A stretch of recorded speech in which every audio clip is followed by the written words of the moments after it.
Hi, this is Derek. With me is James. and we're here in a new place. Not a new place, James's place. We're basically starting something new, and I thought, well, if we're starting something new or we're moving to a different place, we're basically upgrading everything from the floor upwards. Right now, we have a temporary setup set up here at James's place. We basically were like, we want to set up our own studio. And the studio we were using previously, which we'll go into detail in a moment, just wasn't cutting it for us. We wanted to up the ante, so to speak. Again, you're not going to see it today. Who am I talking to? But we're going to have new mics. We're going to have a table. We're going to have cameras. We're going to have the whole shebang. And we thought, in the same vein, why not also kind of redirect our focus less so towards MBTI and more so towards, that's question marks right now. Yeah. Whatever drives us. Whatever fits our fancy. That's what comes to mind for me. Some other background. Okay, so like on the content front, it feels like, I was pretty excited by doing MBTI for a while, and then these days I'm less drawn to it. You can tell me how you feel about it. Well, I mean, if you really want to know how I feel, I didn't support the idea from the beginning. And I think it's not just, it really doesn't have to do with me. I really think it's whoever's involved, and that is you and I. And if I know it, and I am going to mention MBTI from time to time. Actually, you know what? I'll try not to. People with certain personality types, they don't like to stick to one subject for very long. No matter how passionate they may appear about it. It's not to say that they get bored of it. It's like, if there's something more interesting or there's something that just gives them more energy and like they just feel more compelled to do it, they'll do it.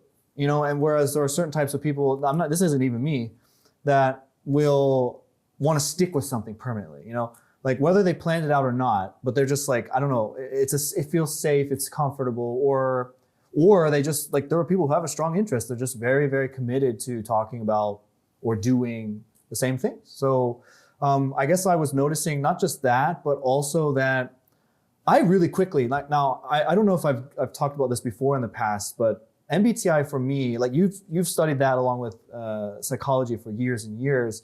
Now I have studied not psychology directly, but I've studied people, and how they think, more I was almost said uneducated, without like, not formally. But MBTI was brand spanking new to me as of last year. When did I start? We started like October? When did we met? We met in October. We did our first cast audio in November. Or actually, probably maybe late October. So we began talking about MBTI probably in October, if I recall correctly. And yeah, from first meeting, right? Yeah. And so, to be honest with you, when I learn something new, I learn everything there is to know about it really fast, or at least the things I'm going to use about it. And I noticed very quickly that MBTI was very limiting. I felt like it was very boxy, which is why you'll notice on like our YouTube channel, for example, we talked a lot about different subjects, and we talk about psychology generally. We talk about other things, and that's because our interests lie elsewhere.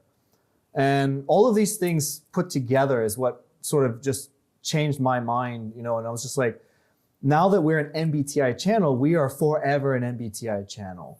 And I think that's probably what it is. Like, the more open-ended something is, the more room for exploration there is. Whereas, sure, YouTube algorithm, in taking into consideration, niches are great, right? But that's just not what we're doing. That's not what we want to do. That's not what this podcast is about.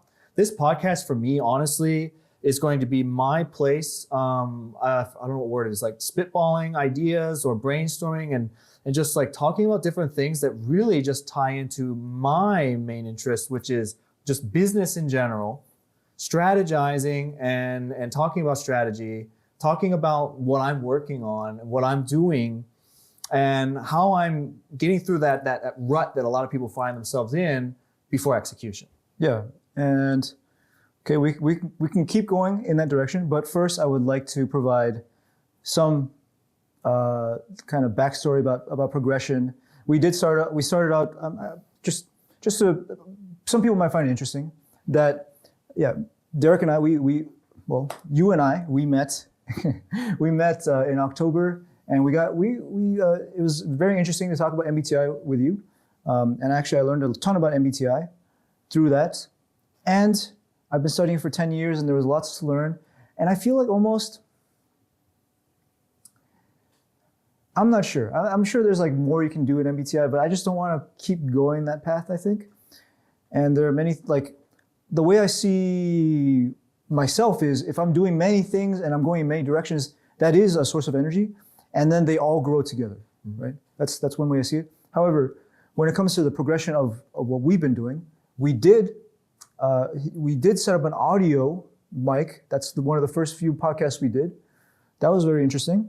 And then we found that cafe where we were doing video podcasts. And now this is like the next progression.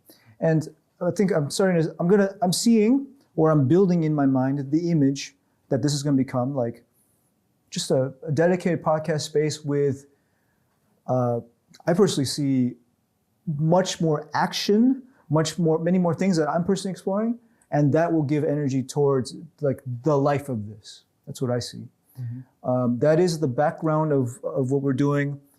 I think one reason why we want to come here is because we see the ceiling of this is higher than where we were. There were a few things we noticed about the other studio that there were just limitations. That's what I noticed. So yeah, and I think namely the limitations and just the fact that it's not our space that really just kind of always felt uncomfortable.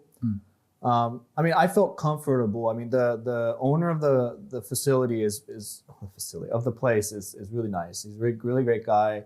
In the past months, like I think we've done a lot of things there. We've held our meetups there eventually. And just, it was a really great place to begin, but it's like birds, right? When they're babies, they learn how to fly, right? Okay. And it's like, while I wouldn't say we have our wings just yet as far as entertainers or podcasters or just whatever, like psychologists or however you want to look at it, just people, I think I just think the potential for exponential growth is more so here than there. We talk about energy, and I just feel like even right now, like, I mean, obviously the echoes probably sounds terrible, and we might have to do like some soundproofing eventually, but I just feel like I can say and do whatever I want, And I mean, I'm on this comfy sofa too, so that's really fun. And for me, like, that's very freeing. Yeah, and so something feels much more relaxed and just comfortable here. Well, we look like we're having a conversation. It's because we look like a couple of newscasters at the other places. We're sat next to each other, and I specifically, even now I'm not really looking at you that much, but like I don't turn to look at you very often as well. In that play, yeah, it's way different. It's just different, yeah. And while I would say the pressure to not perform, but the pressure to just get to it and work or to do the podcast there was a little bit maybe like guiding. It guided us somewhat, but yeah. I think it doesn't make sense to do it that way. Like now we can. I mean, I don't live here, but like we can shoot. We can record whenever we want, somewhat more so than there. And again, it's just, yeah, like you said, it's just it's like, we don't have to think about what we're saying or doing. Yeah, so much. Yeah. On a more physical front, we are trying, like you might notice, we are trying a video, like 2 video feed. We set that up. We're gonna try and really go pro there. We're looking to do a 2 audio feed. That's in the pipes. Pipeline, maybe, not in the pipes. In the pipeline, that's what I meant. Put that in your pipe and smoke it. Yeah. Beyond that, everything else is more support, like lights and stuff, and I'm excited about that. And then to just add on what I was saying before is, I just feel like the more I do that, the more I just feel like, I'm a podcaster. I'm just someone who does podcasts. And I don't know if you like in your bones feel that yet, but I feel that the more I do it, the more I'm just going to forget that this is just part of me. I don't think I would say I embody that of a podcaster or of anything really. Like, as you know, I don't think you're really a fan of labels either, but like, The label itself like isn't really that attractive to me. I see this as one facet or one part of a giant whole. Yeah, me too. WHOLE. Yeah, me too. And I think what's most, just for me, what's fun at least is, well, first of all, I like that this is the first video, even though it's like our 30-something video, because we have no table. I'm on a sofa. You're on a squeaky chair, by the way, which I don't know if it's going to come out in post. Uh-huh. We have a phone. I'm just letting everybody know what the setup is. We have a phone filming you with who knows what resolution and what frame rate, and then we have a web camera on me. And currently, I'm going to edit this. I'm just letting everybody know. It's a wide shot. I'm pretty sure I'm going to make it smaller again in post, but to me that's really cool because that's not the goal. Like this is just like we just moved in sort of feeling. We haven't unpacked the boxes, so to speak. So we're going to be getting, like you said, I think we're going to upgrade our mics. These mics are pretty cool though. Yeah. We're going to upgrade mics. We're going to get those like crane. What are they called? Like arm. They're called boom arms. Boom armed mics, and then we're going to have we're going to probably go with the phone method, but we'll use 2 phones because iPhones turn out to be really, really good recording devices for video feeds.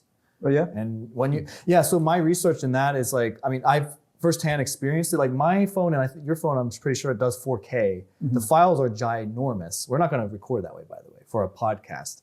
But like 4K and up to 60 frames per second, it is pretty decent. It is very decent. Again, massive file size. Like a 40-second video I shot was like, I don't even remember. Was it almost a gig? Or it was at least hundreds of megabytes or something. Yeah. That being said, we can run 30 FPS, 2K resolution or whatever it was, 1880. I don't know what the resolution is. Yeah, 1900 or something. 1920 by 1080 is fine too. My point is it's really good. It's really good. It's really good for video. Mm-hmm. Yeah, and so says everyone. Like when people are like looking online to invest into cameras, they're just like, why? Unless you're gonna like use a DSLR or something, like especially for a podcast, like the phone center works really well. Mm-hmm. I saw that too. But that being said, it's the idea of transformation and the upgrade. I like upgrading stuff. Like I like the idea of like moving upwards. So it's just like everything in my life is about just rising further and further away from where I started. Yeah, I have 2 things to say about that. One is, yes, I did see that like of the choices that we have, like, it makes sense because of the purchases people make, a phone is quite hefty, and so it makes sense that they have all these features. Second thing I want to say is, yeah, like I like the upgrades, and then I like the idea of I shared with you that like the more I go, or the theory I have is the more a person goes in a direction, the more it takes a life of its own. Mm-hmm. And like I see this as that, like just the more episodes we do, the more we'll just almost see like things emerge around us. Yeah, and that's already made itself apparent with like when I look at the first recordings we've ever done, even in that studio. Well, first of all, like you said, we're completely audio. I think the very first episode was that in that like it was one you brought a mic and we did it in a cafe, but I know that one time we just did it with a phone on the veranda of a coffee bean, and there was like street noise and all that stuff. Like, do you remember that? We haven't uploaded that on YouTube, but like that was one of our first videos. Yeah, I still have that on my computer. I have 2 episodes I think on my computer that I just haven't uploaded. But that the blue Yeti over there, that's what we were using. Blue Yeti, I forgot the name. Yeah, which is a really good mic. It's nice. It's a very good mic. It's classic. It's been one of the best mics for years and years. Yeah. But like you also mentioned though, being able to use your apartment for once, for something. You said up until now it just was more or less, I imagine it's just more or less like where you sleep. Yep. Up until now, it's been just bed and computer, and everything else was just storage. That's how I felt. So that is another example that I think I link to the idea of something taking a life of its own. Mm-hmm. I have relatives that invite people over all the time. Their living space looks alive and lived in, And if you don't, it can become just one big storage closet, You know, it's really fascinating. You brought up the top, like lived in. Like I really like I want my place to look like no one's at, like it's brand new. Like if in my perfect world, like everything would have its place, and it would like I love like the new technologies with like closets and stuff that just set into the walls and stuff, because I want it to look like no one's ever been there. It's quite the opposite. Oh, Very yeah. organized, you know. Yes, and I think there is some life to that, because someone had to have focused their eyes on each of those parts to have created that. Yeah, I mean the So- story behind it, sure. I'm just saying, like when you walk, like your first impression though, when you walk into your relative's home, is this looks what lived in. Whereas if you walk into my hypothetical home, you can't tell if someone lives there or not. Okay. And that I like that idea. Okay. Well, I mean, so my relative's house There's a is reason. clean. Mhm. It's clean, and it feels welcoming. I wasn't claiming it's unclean. All I'm saying is like it's just for me, the more objects that I can see, whether it's consciously or subconsciously, the more clutter it creates in my brain. It's the same with memories. The reason why people like me don't really remember things very well is because I purposely, my brain purges that stuff. And so it's the same thing. It's like if I'm in my living space, if I could always have a clean, empty desk in front of me, or a clean bed, and I don't mean by clean is empty. I don't mean necessarily, well, obviously it should be clean, but what I mean by that is just clear of clutter. And for me, that is the perfect space to be in. Mm-hmm. Whereas I don't think it would bother you so much. Like what's there is like, you know. Yeah, I tend to tune out everything around me. Yeah. Speaking of tune out, another thing, it's like, I like everything being in its place because I don't have to think. So if I open a certain drawer and I want to pull something out, I want to be able to do it without even looking. I love that feeling because I didn't have to think at all. Mm-hmm. Anything I can do autonomously or without thought is just perfect for me. Yeah. That's fascinating to me too, that here's a tangent. I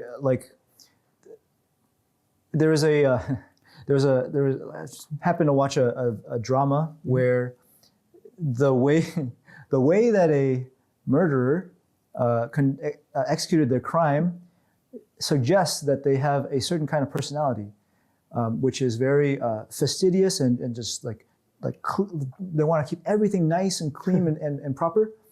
And so he was telling the other detectives where they're going to keep their workplace like that too. So if you walk into the workplace, you're going to be able to tell that is, so he worked at a convenience store. You're going to be able to tell that that's the one he works at. And so the connection is that I wonder if you can say that is how you conduct yourself at work as well. And just in everything you do. So like that's what I was just thinking just now. It's like I don't want that just because it's so that I can do more with my time. Mm-hmm. It's so like in my mind, the less things that are in my way, the fewer impedances, the more I can get done. And I'm not talking about at home necessarily. I mean at work, for example, all the things that clutter up in your head subconsciously, like at home, they come with you when you go to work or when you go to the office or whatever. Okay. And so I want my head is, like I said, is clear. Like, so it's the space I'm in is clear because it clears my brain. Gotcha. That's what I'm really getting at there. Okay. In fact, I don't want to interact with a lot of things. Like, for example, like bank stuff. Like I'm thinking of money right now. Like if I didn't have to ever think about money, not to the point where like, I don't know how much money I have, because there's the comedian that you like, Che something or other. He does a video podcast with a guy. It's like, I think he's has red hair. And then there's the comedian. I forgot his name. Anyway, he was talking about how he has a money guy, and he's like, yeah, I have a money guy. He's like, well, then the person that he was interviewing him, they're like, how do you know how much money you have? He's like, I don't want to know. I just want to know that he's like, I asked my money guy how much money, like how long can I live the way I live now without having to care about working ever again. So even though he's not an actor, but he's like a comedian, I think he may have acted in something. Mm-hmm. And so basically the point was, he's like, I wanted to be able to live the life I'm living without having to think about money. And I don't know if it was for the same reason, but I'm pretty sure it was for at least partially similar to what I'm talking about. It's like the less I have to think about, the more I can put my energy into what I'm doing, where I'm going, what I'm trying to create. You know, I don't want to clutter my creations or my company with my thoughts and my I don't know what to call them, but like I picture like things like pulling me down and pulling everyone else down. Yeah. And you know, when you're at work, we talked about problem solving a little bit today. It's like I want to be able to solve the problems that are going on there. I don't want to be thinking about other problems because I think subconsciously we're always, at least I'm always probably thinking about things that I need to fix or figure out. And again, I want to clear that completely so I can give every bit of myself to my company, my family, my whatever it is that I'm dealing with. Yeah, and I hear an almost drive to prune like your brain and your life, and I've seen that in almost like the way you conduct conversations and things. You're looking to prune. You're looking to keep things nice and clean. Honestly, I wish I could do better than I do, but I think again, it's like the clutter that exists in my current life is showing its self in the form of incoherent speech, inarticulation, complaining, which we also talked about today. While I know that I'm the type of person who probably complains a lot, it's like I definitely know that if my life, like if there's less clutter in my life, then I'm less likely to complain. Fascinating. So any of this stuff resonate with you, or is there? I guess I didn't know how I was going to frame this question. It's like we've talked a little bit about like how your living space, or just how you like. What is your approach to your daily life? Maybe it's just a really broad, random, dumb question. Okay, well I'll answer that, and then I do want to like move into just talking about where you see the cast going. That's where I want to go next. I will answer that though. You know, this topic I've been talking about with energy, I actually think that's very important to me, where I like going into environments that feel like things are happening. Mm-hmm. And when things are happening around me, then I take in that energy. And that's why I like to go to places where I can engage, I can like take that in. I can take that in. Like it's both engaging, but also an absorption of energy. Yeah, it's almost like the whole thing is a wheel, and I'm on the wheel. Whee. Yeah. Okay.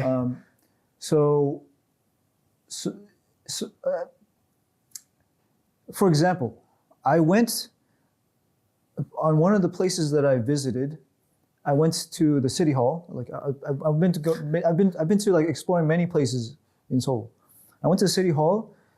And there was just something about it that just felt so empty, and like just no activity was there at all. It's like no one has done anything there for like months. That's how it felt. And I don't want to be somewhere like that. Yeah, I won't comment on that directly. So you asked me what do I see as far as this podcast is concerned. You know, first of all, does any of that matter to you? The energy of a place. Yeah, so I guess that's what I was going to say is I'm going to speak to the energy of place. Actually, I had a question. It was basically, you talk about energy, and it's like, we might create energy, but what I think would create more energy for the podcast, and this is something that's also now a part of my planning for my YouTube channel, and for anything that we're doing YouTube-wise, is I want, like we can create, and energy is a thing, right? But it's like I want to gather more energy, and to me, it's not it's people, right? So I want to boots on the ground. I want more people involved in what we're doing, whether it's on the internet or in person. It doesn't matter. It's just like I want to talk to people more. I want some of the ideas that we have to sort of be generated from others, and I would like just to create a community, so to speak. Get more feedback, because like that feedback loop, and we talk about systems thinking and that type of thing. It's like I just think it's really important that while it is fun for us to talk to each other, I really want this to have a purpose. Mm-hmm. So while you might like the purpose for you might be different, like it might be oriented different in the way you think, but for me, what purpose really means is affecting something or someone. Affecting someone or something. Okay. So a podcast, frankly, can't affect a thing. I mean, we could talk about that. It can. But what I mean more so is obviously that I want involvement. I want us. Yeah. I'm not here to perform. You're not here to perform, right? And the same thing, like I've rewritten all the script for my YouTube channel because I noticed like I wasn't necessarily not trying to entertain at all. But what I mean is like, I almost felt like I was going to start teaching. And that's, again, it's like, that's not an energy generation. That's just like, if this is what you want to learn, here I am. And I'm probably saying something you could listen to someone else who's more popular than I am say. And I was thinking, me being who I am, vision-wise, and knowing that I already know not to do what other people are already doing. I noticed trends and I noticed things. I was starting to think a little bit about 2024, 2023, the past few years, and I've been noticing trends. And I noticed what people aren't doing. And I noticed a gap that needs to be filled. So I will come back. This is all actually kind of ties together with the podcast as well. Okay. So I noticed a gap and I just noticed like, people really want to be talked to and listened to and heard and seen. And people are very interested in other people. And since we live in an age where basically everything's on the internet and we're not touching grass as the kids call it, it's like, this is it. This is how people communicate now. So let's just be ourselves. Let's just like, while I will teach what I know, my point here is it's for not for everyone, but like, I'm not the method, the way I'm going about it is way different. It's more just like lead by example was something I mentioned earlier today. So, and then I will say that, okay, we actually have just moved right into the topic that I was asking about before. So we can just talk about that now. Yeah, so lead by example. And for me, it means no fluff, first of all. Not just basically rewriting what's like literally saying the same thing that someone else said. Sure, I'll do what are they called, case studies, right? And I'll give my interpretation on those. That is part of it, sure. There's a lot to it, but there's going to be a lot of me showing how I do the things I do. It's going to show you when I struggle, when I am successful, how I react to those things, how I handle certain situations. Let's say we have a company and suddenly we have 20 employees. Sure, I'll get some waivers, but like I might record a bit of interactions with people just to show my not management style, my style of strategizing and problem solving, for example. So basically all the things that I would have taught, I'm not really teaching anymore. I am teaching it, but through real life situations and scenarios. What came to mind is like fly on the wall. Someone's a fly on the wall in your life. Yeah. So not the Truman Show per se, but a splash of that mixed in with a whole bunch of other stuff. Of course, I'm not going to show every facet, every aspect of my life, and even sometimes it might just be me telling a story that happened. But basically, there's always going to be an objective, and there's always going to be something to take from what I'm saying, but also all while speaking directly to everyone that is there. And being open to communicate as much as physically possible with everyone. And everyone means whoever can see me. The more eyes on me, the better. Yeah. Whether that's in person, whether that's on a camera, whether that's on the internet, whatever, or in their imagination. Yeah. I'm hearing what might be like a shared statement here or vision, which is perhaps you like going somewhere and you can say, there's something happening here. But it's just that something that's happening has a different definition for you, which is it is people working together, collaborating towards something. And then for me, there's something happening here is things are being created and people are well, I mean, I can say collaborating, but like for me, it's like, oh, that's a cool thing that group made.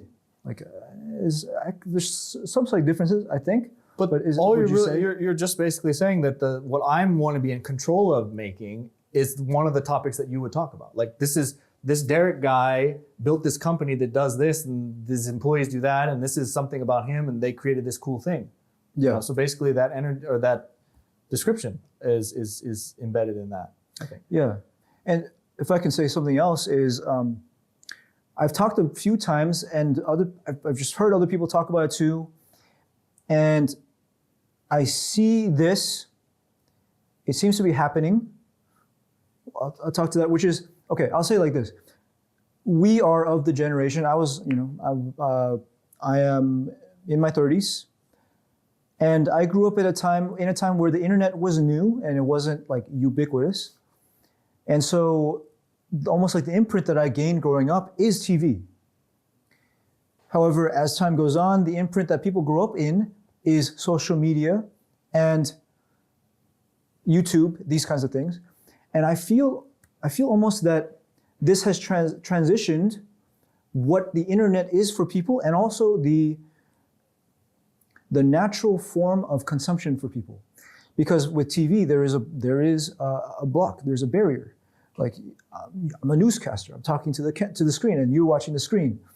But I think over time, with social media and YouTube, the barrier starts to fade.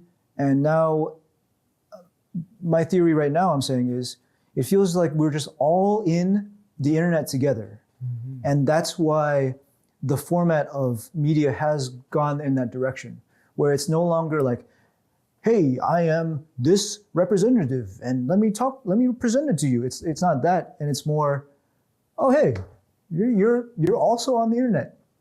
What's up? That's a theory I'd like to share right now, and I feel that's connected to some of the things that you've observed. And I wonder if you have anything to say about for me, the computers weren't really a part of my life, like at the very beginning. So I got a taste of what it was like before that. Mm-hmm. I've even used rotary phones. Mm-hmm. No, me too. Okay. Anyway, I'm just saying, like, that's the lowest level of technology that came to my mind. Whereas, like, so the newscaster, for example, it used to be, like you said, you couldn't interact with that person. Save meeting them on the street, you would never see the person. Yeah. Right. And so your interactions it was more of a consumption thing. Whereas now the producing and consumption is done between both sides. And it's very interwoven. It's very interwoven to the point where there is no such thing as, it's just roles. It's like newscaster, sure, and then consumer, sure, but like that consumer is probably also someone who has a TikTok where they show dance moves. You know what I mean? Mm-hmm. So now you know that. You wouldn't have known that unless you grew up with the person or were next to that person. And so these are all the types of like things that we take for granted now, sure, that frankly, again, like I said, growing up, like you knew what was nearby. If you grew up in a small town, you knew very little. You were a farmer, for example, and you only knew your neighbors, which were miles away. All you knew was farming.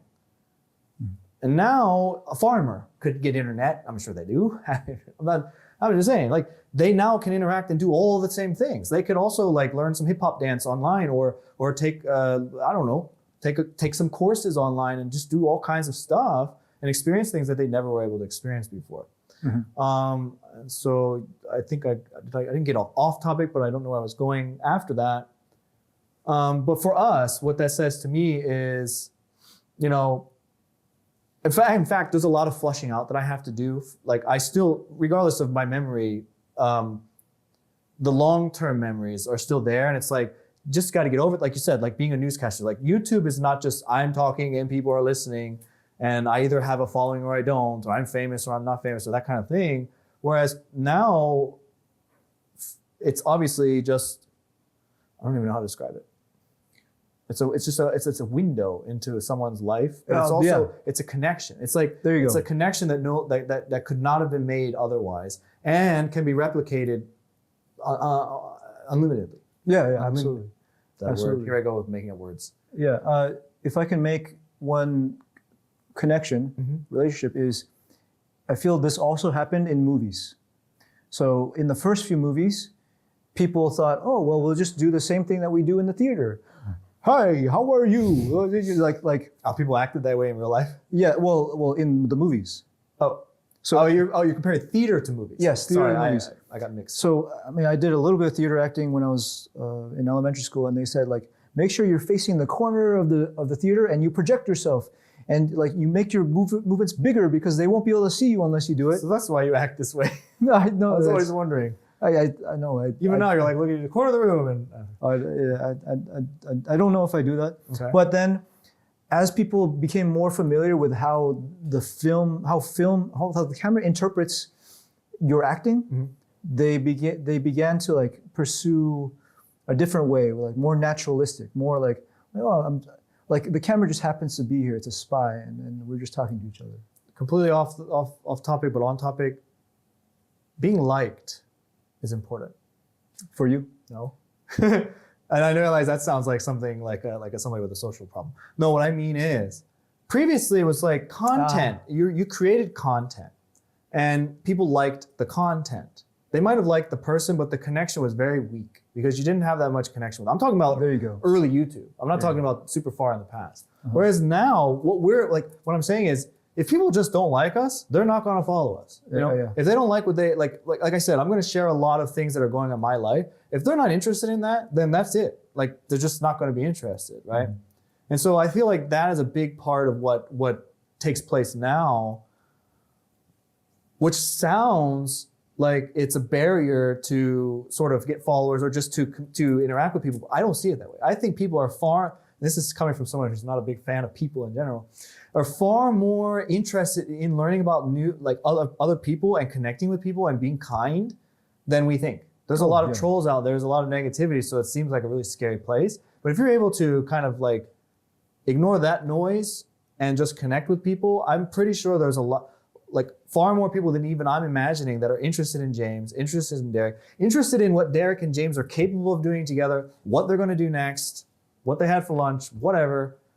And I think that's just a replacement for unfortunately, the lack of interactions in person maybe. I'm not sure what's going on there. Can't speak to that because I have very few interactions. I was going to say that, which is that I think that's also part of,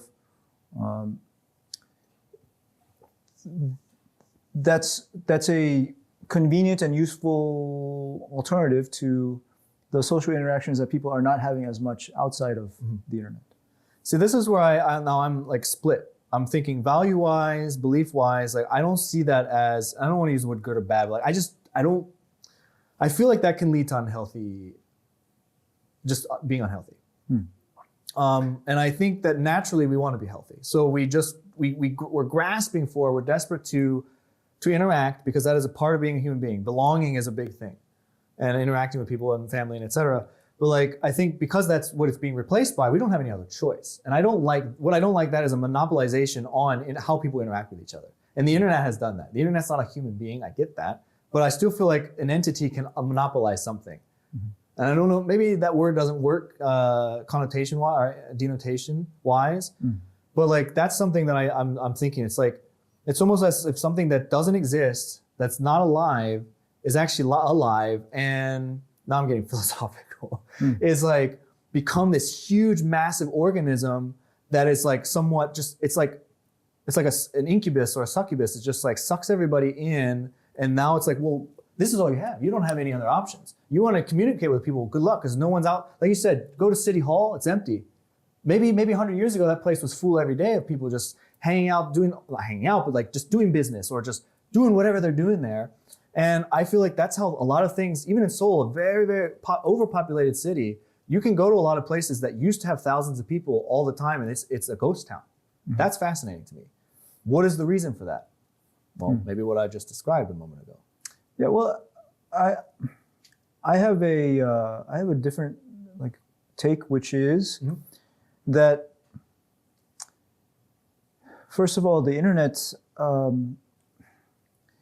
it's like shopping on the internet where you can do the thing that you needed to do without having to go there. And that's how I see some of the socializing being done on the internet, which is, streaming and YouTube and things. And it is a bit, lacking in some way, sure.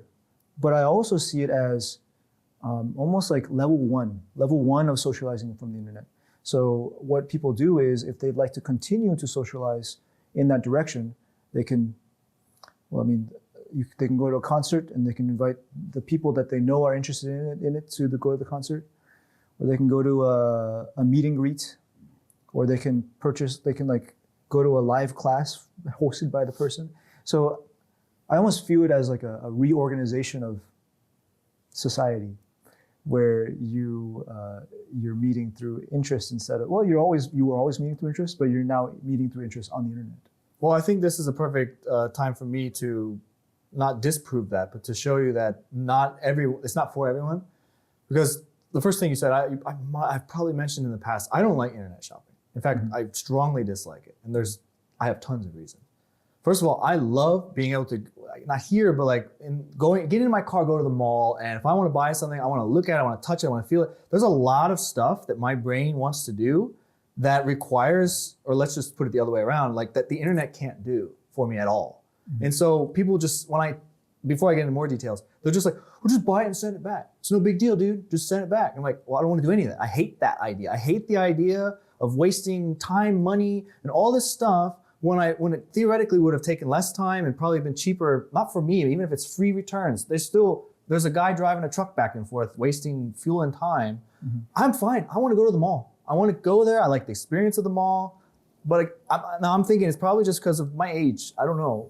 Or maybe only a few people will think this way, and that's fine. But I like it.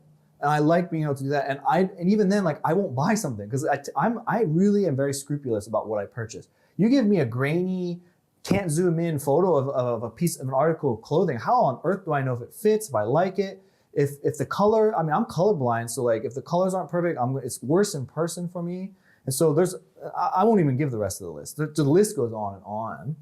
And so for me, it's better to do that. And it's the same with people. So more importantly, forget the internet shopping. When I meet someone, like honestly, online, talking to somebody and then meeting them, like I don't think I've actually I've done a couple times. And I don't like it. I hate it. And the reason is I don't trust anything I read, anything I see, anything I hear until I've met the person in person and have an interaction with them. And what I don't want to do, because what you said makes sense. Well, you can learn a little bit and then it's just a meet and greet. So it's not a big deal, right? That's still too far for me. I feel like I can't trust any of the information. So why they're not worth a meet and greet or anything until I really know. And so it's like, I want to meet people organically and I want to read them and get and feel the chemistry. You know, I have never felt chemistry from someone on the internet. I mean, maybe you have, and maybe that's what I'm missing also, but I'm just saying like none of that exists there for me, and that is extremely important.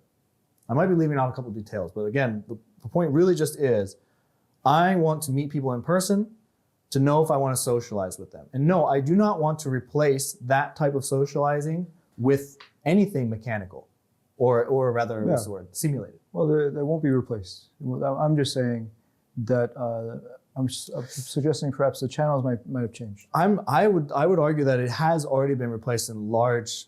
Like what I mean is like, let's say that I could potentially meet in the next month 20 people out of the 20,000 people that I'll see during each day that I would have met that I would want to become either acquaintances up to close friends with. So 20 people. But if those people are hidden inside their homes and messing around on the internet and I never get to see them, then I've potentially missed out on all of those people. And I end up either meeting none of the 20 or I'm meeting people that are just not who I want to meet. And so to me, like, I don't know if that's Murphy's Law or I don't know what law that is, but like, there's always like, I can't agree that a replacement of something, no, I'm lost. I'll leave it with what I said. Like, I can't meet those people now. Now what do I do? Well, I mean, like what I link now is that you create life outside, and then that's where they can come and meet you. But they're on Discord all day. They're playing games. I mean, they're not even mentally. They're like unfit. They would have been great. Those are people that never, like, that would not have wanted to meet you anyways. I don't agree. Now okay, I see the path that goes down. But I'm saying that that's great. That's great because what I hear and what you're calling for, or what you feel driven to do, is you can create that, and then people can come meet you. And, so I do seem somewhat hypocritical that I'm basically saying I'm going to set up my shop online, you know. But I mean, frankly, I would love to have a brick and mortar building where I have my company, for example, and all that stuff. But I mean, obviously, I'm going to go with the flow as well. I'm not going to try to. You know what I mean? It's like I'm not going to purposefully do something that I feel like I like and then it's just not efficient. You know, that's not in me to do. But I would love. So I want to make things as human as possible. That is true. I want people to be able to communicate with each other well. And yeah, maybe real life meetups would be cool. For example, there's an investor guy, like financial guy that like I follow and I watch, and he has meetups a few times a year all over the US. So he'll just randomly be like, all right, we're going climbing in Colorado, let's go. Whoever wants to come. And then there's like 20 to 50 people, you know, and it's just whoever has the ability to go. And that's pretty cool because it's like, this guy's online, everything he does is online, except for that. But maybe that's enough. Yeah. Well, I mean, I don't know. my thought is just, especially yeah, that's true. What I'm thinking is, I don't want too much of that interest that I have in person, anyways, personally. So. Right. Well, so that's fine. Like what's private's private, what's public's public. But if we erase the idea of public, or erase we're extrovert. First of all, I'm wondering where all the extroverts are going to go if no one's outside anymore. I mean, that doesn't work, I guess. But, because I'm extremely private as well. Like, I don't think you're speaking to privateness, but I think you're talking about like you basically like to be here. You don't necessarily want to be around people all the time, I think. Mm-hmm. And I think you really enjoy the internet. You really are computers and just technology, and I think like ChatGPT and AI. And so I think you can see yourself honestly being immersed in that, and maybe even just the entirety of your being. Mm-hmm. However, I wonder, like, how do you hold like a GSM meetup, the meetup that we go, I'm just to describe it, like where there's like 100 people, it's noise, there's smells, there's people drinking and like doing different things and talking about different stuff. How do you replicate that with a computer? Well, so first of all, you don't. But my question to you is, do you want to? Because it doesn't seem like you really enjoy yourself there, anyways. I'm not talking about me. I'm talking about those. What about those 100 people that their lives are affected as well? I don't know. It doesn't. Okay. But I'm just saying, like, I'm looking into what you're looking for, and I find what you're talking about very interesting, because it's somewhat, in my head, it's somewhat paradoxical, because you're like, oh, I want to meet people, but I don't want to meet people. Well, I don't know where I've talked about this most recently. I know I've spoken to people before, so I don't recall to whom. I like to meet people when I'm in the mood. Mm-hmm. It's like I guess like a cat. Like they're so like, they don't want you to touch them most of the time, but then when they want to be touched, they want to be petted, or they want something, and you can't read them at all. Paradoxical. I mean, isn't that like how my personality type's described? Yeah. But so I really truly mean it. Like I like being around people when I want to be, and I have the problem. Honestly, the issue always is I have this perfect idea of what something should be, and the moment it's not, or the more things that aren't there that I want to be there, the more disappointed I am. And therefore, I will say things like, I don't want to do this, I don't want to do that. Yeah, I mean, I'm the same way about that. And, well, I mean, just what I connect to that now is, if you want to meet people when you want to meet them, then I don't think the internet really matters. Like what other people do doesn't really matter. Well, I guess what I'm saying is like, I have to have a stronger energy and a stronger gravitational pull than the internet has. Mm-hmm. So I guess what I'm really saying is I'm competing with a very massive entity. I see. Attention. That's hard to maybe grasp right away, but I really mean like I said earlier, the people that I think would really rather meet me than be on the internet, they don't know I exist because they never go outside. And so that means it's my job now to exist in their world, into all the worlds of the potential people that are meant for me to meet. And therefore, I am now fighting against whatever it might be, video games, internet, YouTube, et cetera, et cetera. Which is very interesting, because that kind of gives me another lens to apply to my internet presence and how to conduct myself on the internet. Yeah, very nice. Like you are competing, I guess. You are, or you are, like it is in your control whether people know you or not.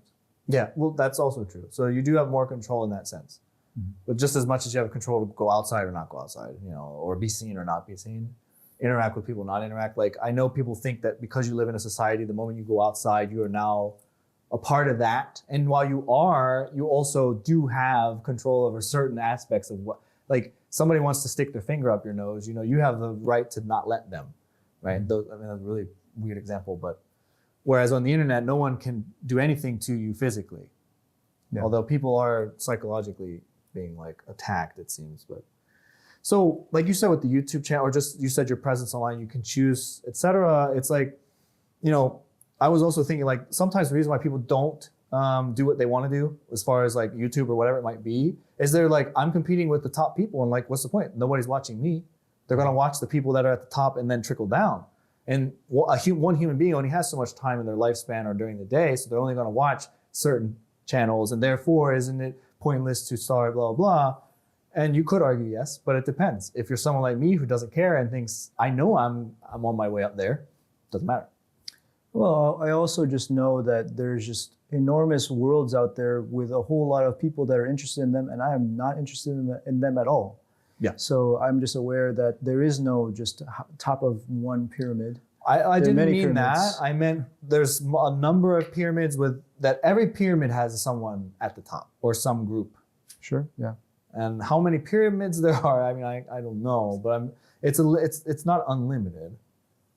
The potential is unlimited, but I'm saying like the existing, you know, I don't know how to explain like the psychology of media and like how like subliminal things work and how people are likely to still go to the wrong pyramid that isn't even right for them and waste their time there.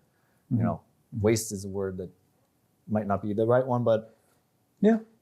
Okay, got it. like, are you more likely to binge watch something like if you like funny things, are you more likely to watch something waste of time, goofy things, or if you're like, yeah, but I'm interested in model airplanes. Like you might watch the model airplane channel, but you're still like, you're being fed all of these like flashy things. Like, well, this looks really funny though. And you end up watching a bunch of funny things, whereas you didn't end up spending time on the thing you actually like.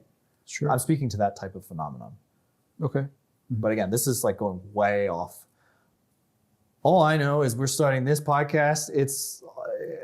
And it's also still continuous in the old one, but it's way different and yet the same. And so there's the sameness, which might feel comfortable to you. And then there's the changes, which I desperately need. And I think that's another thing, like you already touched base on, but with the studio that we're at previously, there's just too much sameness. There's no power to do anything. We don't own the sound equipment. So frankly, any changes we make, we're risking like breaking something. Sure, we paid to be there, but like, you know, we have to put everything back to the way it was. Whereas here, I mean, it's all on us.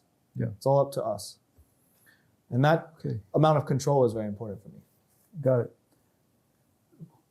it. Question about where else you'd like to take this, and and then I think we can probably wrap up. So as far as where I want to take this, I was way back was going to talk about that more in depth. But basically this plus the other channels I'm doing, everything, it's all about, we talk about energy, but it's like, I just know that what it is, at least I'll only speak for myself, what I embody in this body and my existence for the amount of time I've been on this earth has been an amalgamation of something so energetic. I was gonna say powerful, but like powerful sounds like, I don't know.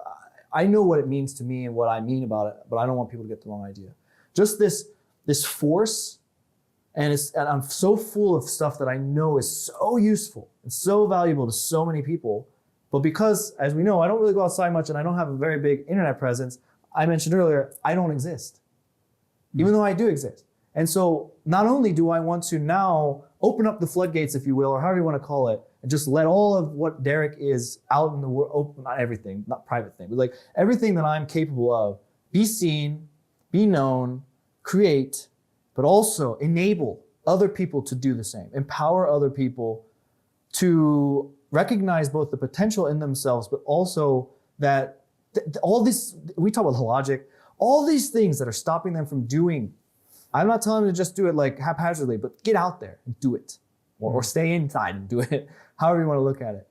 And so for me, that that's why I think it's awesome that I can do so many things. It's like even if it's just motivation I provide, if I provide some insight, if somebody's like, I had the same idea, I was just wasn't perfect enough my plan, and I didn't have the confidence to do it. Now I have it. Mm-hmm. This to me would be remarkable.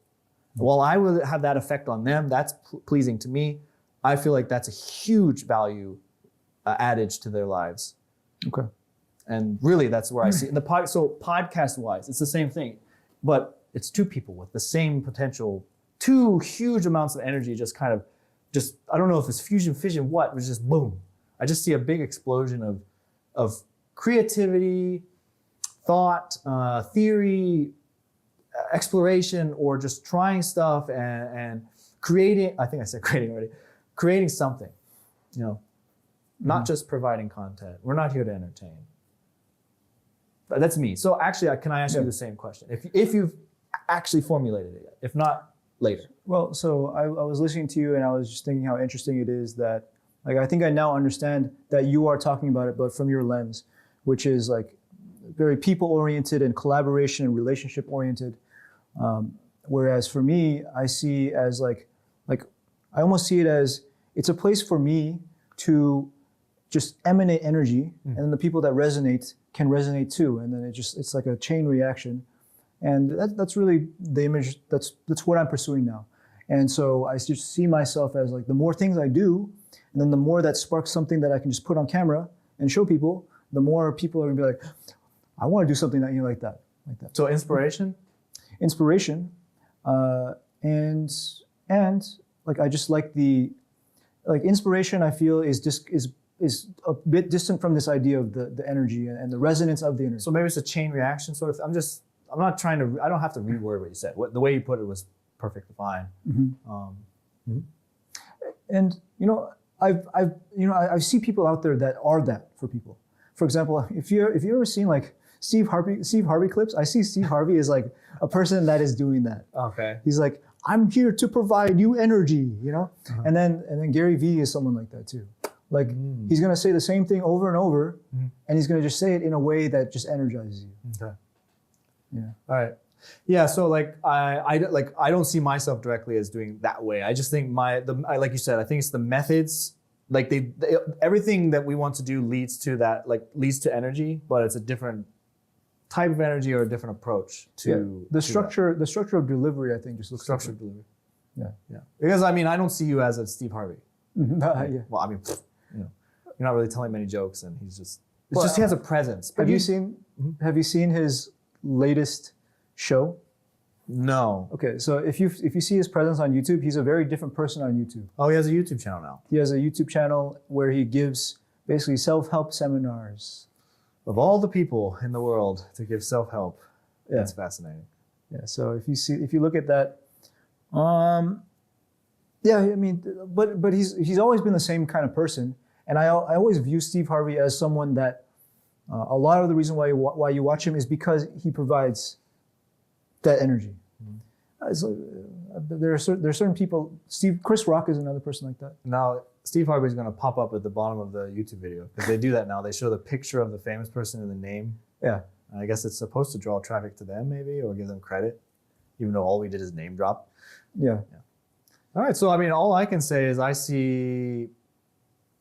Basically, it's like you remember the phrase they usually say, "Coming to a theater near you." It's like coming to a podcast near you. More energy.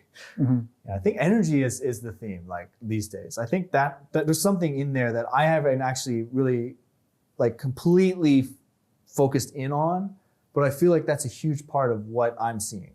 And so vision wise, I'm here right now. So I was like moving around, but I focused on a direction and now I'm narrowing it down. And so I see what I've described in the podcast thus far coming in the future.